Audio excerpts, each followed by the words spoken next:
Welcome to our channel. నమస్కారం. Social media యాక్టివిస్టుల పేరుతో ఇష్టానుసారంగా సమాజం మీద, రాజ్యాంగం మీద, వ్యవస్థల మీద, ధర్మాల మీద, దేవుళ్ళ మీద ఎలా విషప్రచారం చేస్తున్నారో చూస్తున్నాం.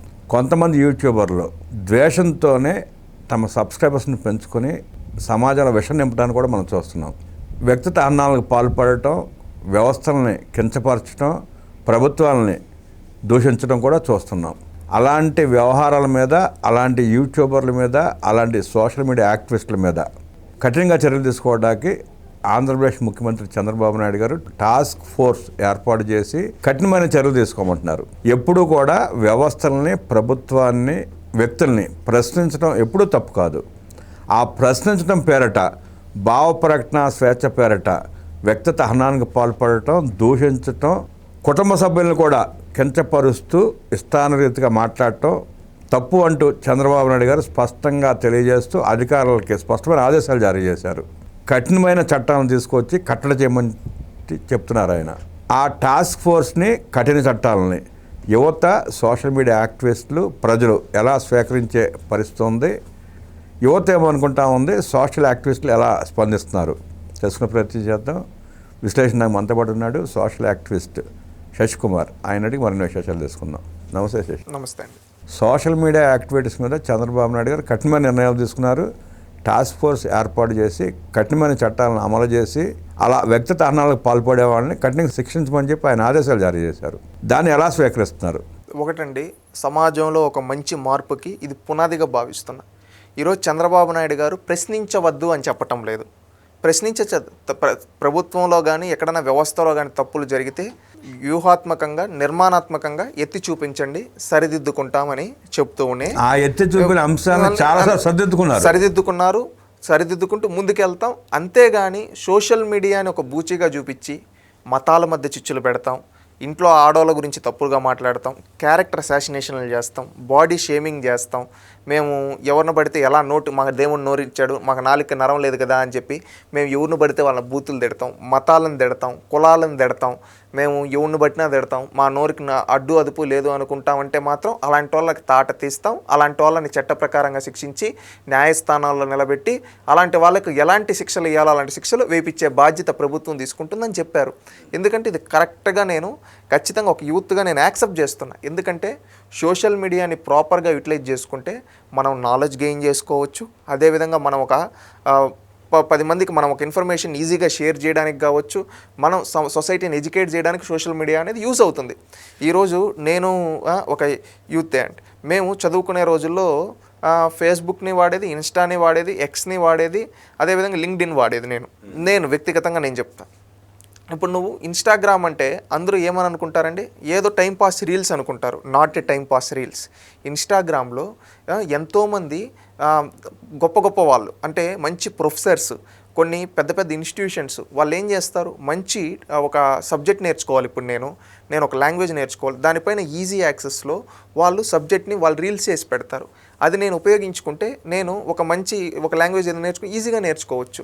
నాకు ఇప్పుడు హెల్త్కి సంబంధించి కొన్ని డైట్స్ ఇవి కావాలి, నేను డైరెక్ట్గా వెళ్ళి ఒక డైటీషియన్నో లేకపోతే ఒక డాక్టర్నో నాకు అంత సమయం ఉండదు.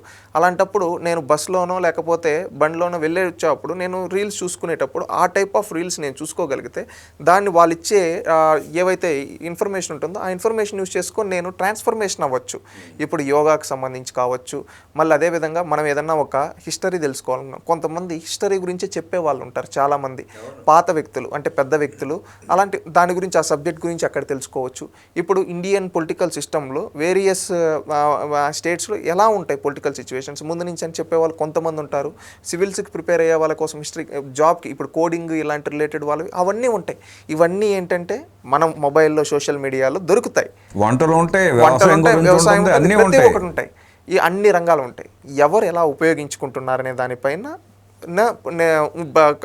వాళ్ళ ఎదుగుదల అనేది నిలబడి ఉంటుంది. ఇప్పుడు నాకు అవసరమైన విధంగా నేను ఉపయోగించుకుంటాను, మీరు మీకు అవసరమైన ఇది ఈ విధంగా వెళ్తే సమాజంలో అందరూ వాళ్ళకి ఒక అవగాహన అన్నిటిపైన వస్తుంది. అందరూ ఒక మంచి పౌరులకు ఈ విధంగా అవ్వచ్చు. కానీ కొంతమంది దీన్ని మిస్యూజ్ చేస్తున్నారు. ఈ మిస్యూజ్ చేసే క్రమంలో ఇప్పుడు ఎగ్జాంపుల్ నేనే ఉన్నాను. నేను ఏ రోజు కానీ వ్యక్తిగతంగా జగన్మోహన్ రెడ్డి గారి ఇద్దరు కుమార్తెల గురించి వ్యక్తిగతంగా ఏ రోజు మాట్లాడలేదు. భారతిరెడ్డి గారి గురించి ఏ రోజు వ్యక్తిగతంగా మాట్లాడలేదు. విజయమ్మ గారి గురించి వ్యక్తిగతంగా ఏ రోజు మాట్లాడలేదు. రోజా గారి గురించి ఏ రోజు వ్యక్తిగతంగా అంటే వాళ్ళ ఇంట్లో వాళ్ళ పర్సనల్ వాళ్ళ భార్య పిల్లల గురించి వీళ్ళ గురించి ఏ రోజు మాట్లాడలేదు. అంటే అవసరం కూడా లేదు. ఎందుకంటే ఏదైనా తప్పు చేస్తే జగన్మోహన్ రెడ్డి నిర్మాణాత్మకంగా నువ్వు తప్పు చేస్తున్నావు అంటాం. ఈరోజు ఎక్కడన్నా మన పిల్లలకు అన్యాయం చేస్తే నీ పిల్లలు అక్కడ ఆ స్థానంలో ఉన్నారు, మా పిల్లలు ఈ స్థానంలో, నువ్వు ఒక్కసారి నీ పిల్లల్లాగా వాళ్ళని ఊహించుకొని వీళ్ళకి కూడా మంచి చేయని చెప్పి అడిగిన వాళ్ళమే కానీ వాళ్ళ పుట్టుకల గురించి ఏ రోజు మాట్లాడాల, వాళ్ళ ఫేస్ బాడీ షేమింగ్ల గురించి ఏ రోజు మాట్లాడాల. మేము మాట్లాడడం కూడా ఈరోజు నేను ఒక హిందువుని, నేను గర్వంగా చెప్పుకుంటా నేను హిందువుని, నేను అన్ని మతాలని గౌరవిస్తా. నాకు ముస్లిమ్స్లో మిత్రులు ఉన్నారు, క్రిస్టియన్స్లో మిత్రులు, అన్ని మతాలని మనం అందరం గౌరవిస్తాం. ఇప్పుడు మీరైనా నేను ప్రతి ఒక్కరూ మనందరం అన్ని మతాలని గౌరవిస్తాం. సమాజంలో బ్రతుకుతున్నాం కాబట్టి అందరినీ గౌరవిస్తాం. ఈరోజు ఎవరిని కించపరిచే అధికారం లేదు. ఒక కులాన్నో ఒక మతాన్నో ఒక ప్రాంతాన్ని కించపరిచే అధికారం లేదు. ఈరోజు నేను ఆంధ్రోని అని చెప్పి తెలంగాణ ప్రాంతాన్ని కించపరచడం తప్పు. అది కించపరచకూడదు, అలాంటివి ఉండకూడదు. ఎందుకంటే మనందరం భారతీయులం. నేను హిందువునని ఇంకొక మతాన్ని తిడతానని తిట్టకూడదు. ఇంకో కొంతమంది ఏంటంటే దీన్ని ఏంటంటే ప్రాంతాల మధ్య చిచ్చులు పెట్టే విధంగా నోటికి ఏది వస్తే అది అదుపు ఉండదు. నేను చూస్తుంటా అండి సోషల్ మీడియాలో, వాడు ఏదేదో మాట్లాడతాడు, ఎవడెవడి గురించో మాట్లాడతాడు. అసలు సంబంధం ఏంది నీకు? నీ ప్రాంత అభిమానం ఉండొచ్చు, కానీ ఒక ప్రాంతాన్ని కించపరిచే అధికారం నీకు లేదు, గుర్తుపెట్టుకో. ఈరోజు నీకు ఆ మతం అంటే అభిమానం, కామ్గా ఉండు. సోషల్ మీడియాలోకి వచ్చి ఈ విధంగా ఇలాంటి వాళ్ళని ప్రోత్సహిస్తూ పోతే ఏమవుతుందంటే రానున్న రోజుల్లో మనం కొన్ని రోజుల తర్వాత చూస్తే ఇలాంటి వాళ్ళకి ఏంటంటే ఫాలోవర్స్ కోసమో రీచ్ కోసమో ఇవి రీచ్ నేను ఫేమస్ అవ్వాలని వాడిని చూసి ఒక 10 మంది తయారవుతారు. ఆ సమాజంలో 100 మందిలో 10 మంది ఇలాంటి వాళ్ళు తయారైతే సమాజం ఎంత పొల్యూట్ అవుతుందండి? అవును. ఇలాంటి వాళ్ళని మొక్కగా ఉండేప్పుడు వంచేస్తేనే వీళ్ళు మానులుగా ఎదగరు, లేదంటే వీళ్ళు మానులైతే సమాజానికే ప్రమాదం. ఇలాంటి ప్రమాదకరమైన వ్యాఖ్యలు చేసే ఇలాంటి వాళ్ళని చట్ట ప్రకారంగా చర్యలు తీసుకోవాలి. ఇంకొకటి ఉంటారు, హోమ్ మినిస్టర్ని పట్టుకొని ఒక మహిళా హోంమంత్రిని ఆమె బాడీ గురించి, ఆమె యొక్క పిల్లల గురించి, ఆమె గురించి ఈ విధంగా మాట్లాడడం అనేది తప్పు. ఈరోజు ఎవరైనా ఇప్పుడు వైసీపీలో విడుదల రజనీ గారు ఉన్నారు. విడుదల రజనీ గారిని మాట్లాడాలంటే నువ్వు ఆరోగ్య శాఖ మంత్రిగా ఉండే అప్పుడు ఆరోగ్య వ్యవస్థను భ్రష్టు పట్టించావని మాట్లాడతాం. నువ్వు ఆరోగ్య శాఖ మంత్రిగా ఉండేప్పుడు రాష్ట్రంలో ఆరోగ్య వ్యవస్థను పండబెట్టావు, అంబులెన్సులు కనుక టైంకి రాలేదు, నువ్వు స్కాములు చేసావు, నువ్వు నియోజకవర్గంలో అక్రమంగా దళితులపైన కేసులు పెట్టి బీసీలపైన పెట్టి వేధించావని చెప్పి మాట్లాడతాం. అంతేగాని ఆమెను వ్యక్తిగతంగా ఏ రోజున మాట్లాడారు? ఎవరన్నా తెలుగుదేశం మాట్లాడరు. ఎందుకంటే మాట్లాడబట్టే కదా భారతిరెడ్డి గారిని వ్యక్తిగతంగా మాట్లాడారని చెప్పగా కిరణ్ అనే వ్యక్తిని అరెస్ట్ చేసి కఠినంగా శిక్షించారు, జ్యుడిషియల్ రిమాండ్కి పంపించారు. అది తెలుగుదేశం పార్టీ చిత్తశుద్ధి. చంద్రబాబు నాయుడు గారు ఇప్పుడు కూడా అంటారు కదా, కిరణ్ అనే వ్యక్తి తెలుసో తెలియకో అతను ఒక క్షణిక ఆవేశంలో మాట్లాడాడు, కానీ అతనిపై చర్యలు వదిలేలా, అతను క్షమాపణ చెప్పాడు కానీ వదిలేలా, అతన్ని జ్యుడిషియల్ రిమాండ్కి పంపించి ఏ విధంగా అతనికి చేయాలో ఆ విధంగా చేశారు. ఎందుకంటే ప్రభుత్వం ఎలా వ్యవహరిస్తుందో స్పష్టంగా చెప్పాడు ఆయన. ఆ రోజు మా పార్టీ ఈ పార్టీ అని లేదు, ఎవరైనా ఒకటే అని చెప్పారు. అంటే అక్కడ భారతిరెడ్డి గారికి అండగా నిలబడింది ఎవరు? చంద్రబాబు నాయుడు గారు. అది ఆయన సంస్కారం. ఇక్కడ అదే జగన్మోహన్ రెడ్డి చంద్రబాబు నాయుడు గారికి సంబంధించి వాళ్ళ సతీమణి గారిని నిండు సభలో మాట్లాడితే ఎకిళ్ళు నవ్వులు నవ్వాడు. ఈ విధంగా అంటే రోజా గారు ఆ రోజు ఎలా మాట్లాడారో చూసాం. వీళ్ళ పార్టీ వాళ్ళు ఎలాగో వాళ్ళ పార్టీ మహిళలతో అప్పుడు పోతుల సునీత అనేమో ఈరోజు వేరే పార్టీలోకి వచ్చింది. ఆమె బ్రతికేంటో నాకు తెలియదు, ఎందుకంటే ఆమెని నేను వ్యక్తిగతంగా నేను మాట్లాడదలుచుకోవాలా. ఆమెకి రాజకీయంగా భిక్ష పెట్టిన తెలుగుదేశం పార్టీ. ఆమెకి అవకాశవాద రాజకీయం అని నేను ఆమెను ఎందుకంటానంటే ఆమె ఈరోజు ఏదో వేరే ఆ పార్టీ వైసీపీలో లేదు, బట్ వేరే పార్టీలో ఉంది. కానీ ఆమె ఆ రోజు భువనేశ్వరి గారిని, చంద్రబాబు నాయుడు గారిని ఏ విధంగా మాట్లాడిందో ఆ బయట నేను ఒకసారి చూశానండి, కళ్ళలో నీళ్ళు తిరిగాయండి. ఆ విధంగా ఆ రోజు నువ్వు మాట్లాడిచ్చావు. వాసిరెడ్డి పద్మ గారు చెప్పారు, ఆ చంద్రబాబు నాయుడు గారు లిఫ్ట్ ఇస్తేనే ఆ కుటుంబం ఆ స్థాయికి వచ్చింది. అలాంటిది అలాంటి వాళ్ళతో కూడా తిట్టించిన చరిత్ర మీది. ఈ విధంగా ఎన్నో సందర్భాల్లో ఇలాంటి నేను వాసిరెడ్డి పద్మ గారు చెప్పారు కదా, సజ్జల గారి స్క్రిప్ట్ పంపిస్తారు, జగన్ గారు అప్రూవ్ చేస్తారు, దాన్ని మాతో చదవమని చెప్పేది మాకు బాధగా ఉంటుంది. ఇంకా తప్పక ఆ రోజు చదివాము, దానికి క్షమాపణల కోరుతున్నాము. భాగవతం చాలా మంది బయటపెట్టారు, పోసాని కృష్ణమూర్తి దగ్గర నుంచి అందరూ బయటపెట్టారు. పోసాని కృష్ణ బోరుగడ్డ గారిని వాడుకొని, బోరుగడ్డ అని లాస్ట్కి ఏమని చెప్పారు, మాకు సంబంధం లేదని చెప్పారు. ఇప్పుడు రావణ్ గారిని వాడుకొని ఈరోజు రావణ్ విషయంలో ఇంకొకటి మనం అందరం గమనించాల్సిందండి. రావణ్ విషయంలో కొడాలి నాని వచ్చి మొన్నేమన్నాడు, మాకేం సంబంధం, మా పార్టీకి ఏం సంబంధం అన్నాడు. కొడాలి నాని, నీకు ఏదో ఆరోగ్యం బాగలేదు అనుకున్నారు, ఆరోగ్యమే కాదు నీకు మెదడు కూడా చెడిపోయింది.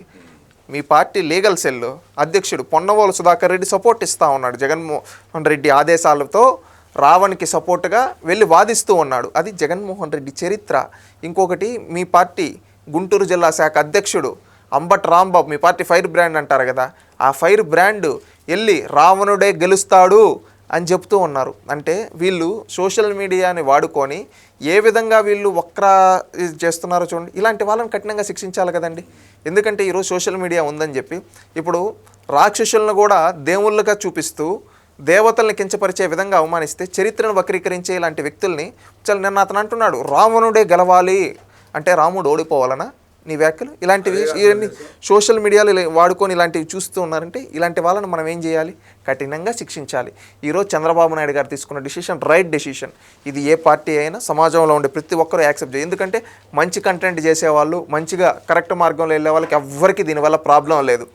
ఎవడైతే క్యారెక్టర్ అసాసినేషను, బాడీ షేమింగు, ఫేక్ ప్రోపగండాలు చేస్తాడో అలాంటి వాళ్ళకి. ఎందుకు ఫేక్ ప్రోపగండా అంటే ఫేక్ ప్రోపగండా అనేది చాలా ప్రమాదం అండి. ఇప్పుడు ఎగ్జాంపుల్ మనమే ఉన్నాం ఒక ప్రాంతంలో, ఇప్పుడు వాళ్ళు ఇప్పుడు వానాకాలం వస్తూ ఉంది కాబట్టి ఒక చిన్న ఇన్సిడెంట్ చెప్తా. వరద వచ్చేస్తూ ఉంది, మునిగిపోతూ ఉందని చెప్పి వీళ్ళు వైసీపీ వాళ్ళు విష ప్రచారం చేస్తారు. గత 3 ఏళ్ళగా చేస్తూ ఉన్నారు అమరావతి పైన. నిజంగా అక్కడ నీళ్ళు వచ్చాయండి? ఎక్కడన్నా మునిగాయండి? వాస్తవంగా మాట్లాడుకున్నాం, జనాల దగ్గర లేవు కదా. కానీ వీళ్ళు ఏం చేస్తారు? ఇప్పుడు ఒక దగ్గర ఎక్కడన్నా హార్ట్ పేషెంట్ ఉంటాడు, టక్కని వరదలు వచ్చేస్తున్నాయి, ఈ విధంగా అయిపోతా ఉంది, మునిగిపోతుంటే వాడికి ఏమనిపిస్తుంది? టక్కని భయం వచ్చి ప్రెషర్ పెరిగి హార్ట్ అటాక్ వచ్చి అతను చనిపోతే దానికి కారణం ఎవరు? హైదరాబాద్లో ముంపుకు గురైన ప్రాంతాలను తీసుకొచ్చి అమరావతిలో ఫోటోలు పెట్టి కూడా ప్రచారం చేస్తారు. ఇప్పుడు దాన్ని పెడతారు. ఇప్పుడు ఒక హార్ట్ పేషెంట్ ఉంటాడు, ఆ న్యూస్ చూసి అతనికి హార్ట్ అటాక్ వచ్చి చనిపోతే ఎవరు బాధ్యులు? ఆ న్యూస్ పెట్టినోడే కదా. ఎందుకంటే అది రియల్ న్యూస్ అయి ఉంటే రియల్గా వస్తూ ఉంది, ఏదో ఇన్ఫర్మేషన్ అలర్ట్ అవ్వడానికి అనుకోవచ్చు. ఫేక్ న్యూస్ తీసుకొని వస్తే ఆ విధంగా ఎవరైనా ప్రాణాలు పోతే దానికి బాధ్యులు ఎవరు? ఇలాంటి వాళ్ళే కదా. అందుకని ఇలాంటి ఫేక్ న్యూస్ అనేది ప్రాపగేట్ చేయొద్దండి అని చెప్పి చెప్తూ ఉన్నారు. ఫేక్ న్యూస్ ప్రాపగేట్ చేయకూడదు, అదేవిధంగా బాడీ షేమింగ్స్, క్యారెక్టర్ అసాసినేషన్ చేయకూడదు. ఏంటంటే కులాల మధ్య, మతాల మధ్య, ప్రాంతాల మధ్య చిచ్చులు పెట్టే విధంగా మాట్లాడకూడదు. ఈ విధంగా ఎవరన్నా సమాజానికి అగైనెస్ట్గా ఈ విధంగా సంఘ విద్రోహ శక్తులుగా ఉంటే అలాంటి వాళ్ళపైన కఠిన చర్యలు తీసుకుంటా ఉన్నారు. ఇప్పుడు తప్పు చేసేవాడు భయపడాలి. తప్పు చేసే యూట్యూబర్లు, ఫేక్ న్యూస్ ప్రాపగండా చేసే యూట్యూబర్లు, ఇలాంటి వాళ్ళు భయపడాలి. కానీ కరెక్ట్గా వెళ్ళే వాళ్ళకి ఎవ్వరికి ఏ ప్రాబ్లం ఉండదు. ఎందుకంటే కరెక్ట్గా ఉండే వాళ్ళకి ప్రభుత్వం ఎల్లప్పుడూ అండగా ఉంటుంది. తప్పు చేసే వాళ్ళది మాత్రం తాట తీస్తుంది. ఈ సోషల్ మీడియా టాస్క్ ఫోర్స్ ఒక మంచి నిర్ణయం, సమాజంలో ఒక మార్పుకి ఇది పునాది వేస్తుందని కోరుకుంటూ ఉన్నానండి. సమాజంలో అశాంతి రేపేవారిని కట్టడి చేయడానికి చంద్రబాబు నాయుడు గారు తీసుకున్న నిర్ణయాన్ని స్వాగతిస్తామంటూ విశ్లేషించిన శశికుమార్కి అభినందనలు తెలియజేస్తూ నమస్కారం.